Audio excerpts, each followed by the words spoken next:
On a farm outside Logan, Iowa, Steve Earlywine finishes up some chores before heading to his nephew's graduation party. The party is well underway by the time Steve arrives with his wife Chris and 2 kids, Zeth and Nicola.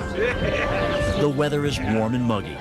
Nothing out of the ordinary for this time of the year. Steve and Chris catch up with friends and relatives. They have no idea of the danger unfolding a few miles away. Outside Logan, a tornado is touching down. It's an F3, with winds ranging from 150 to 200 miles per hour. Logan lies within Tornado Alley, a notorious multi-state swath in the central plains of the United States. Warm, moisture-laden air flows in from the Gulf of Mexico. Cool, dry air sweeps down from the Rocky Mountains. With no natural obstacles to block them, the air masses collide over the plains. This unstable mixture of different air temperatures and different wind directions can create supercell thunderstorms and their deadly offspring, tornadoes. Within minutes, the Regional Weather Office for Logan has received several reports of a twister on the ground. The National Weather Service in Omaha has issued a tornado warning for Harrison County in southwestern Iowa. The tornado is expected to be near Logan around 4 p.m. Persons in the warned area should take shelter. But the Earlywines don't hear the warning.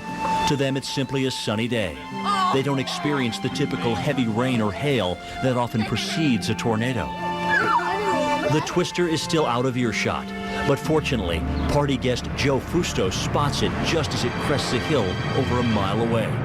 But the house doesn't have a basement. There's nowhere to hide. Panic-stricken, Steve and the other guests dash for their cars. Whatever happened, but I wanted to make sure that my family and I were safe. Everything else was completely out of my mind other than getting undercover. The tornado is in close pursuit. I've never seen one that close up. It was just a really large wall of wind and looked like a lot of debris in it coming towards us. Gas pedal to the floor, Steve roars into his driveway. The family sprints for the basement with the tornado hard on their heels.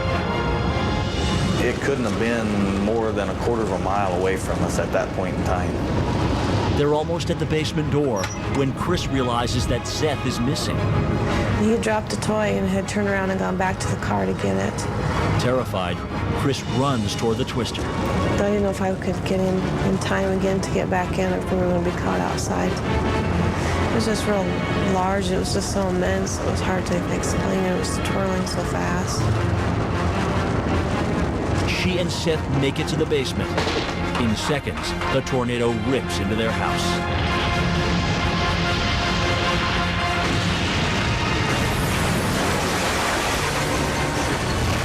Words cannot describe the sounds, the feeling and everything when this thing actually hit. I kept looking up to see when I was just going to look up and see the sky because the house was shaking and rumbling and everything so bad. I didn't think that we was going to survive. Less than a mile away, Joe Fustos and several other partygoers are frantically trying to reach a relative's home with a basement. Joe sees the monster approaching and prays it will change direction. It doesn't. It could be over that way, but it's going to come right through right exactly where we are. They can't outrun the twister.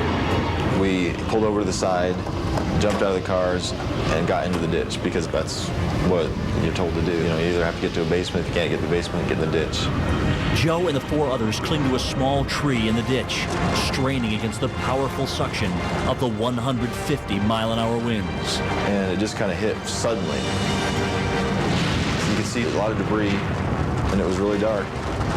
I just was thinking I'm probably going to be in heaven pretty quick. The tornado continues on its path of destruction, plowing 6 homes into splinters on the outskirts of Logan. Multi-ton farm machines are tossed over fields. Steel corn bins are crumbled like paper. Miraculously, Joe and most of the group on the road are spared. Ironically, had they made it to their destination, chances are they wouldn't have survived. The house that we were on our way to was just gone. There was nothing there, nothing standing at all. Tragically, 2 others who lay in the ditch only a few feet away from Joe were killed. I think the thing that sticks in my mind was the 2 people that died. One of them I knew really well, and that was probably the most painful part. Instead of going to 2 funerals, we could have been going to 60, 70 funerals, or people could have been going to our funeral. I feel that we're real lucky, real fortunate to survive it.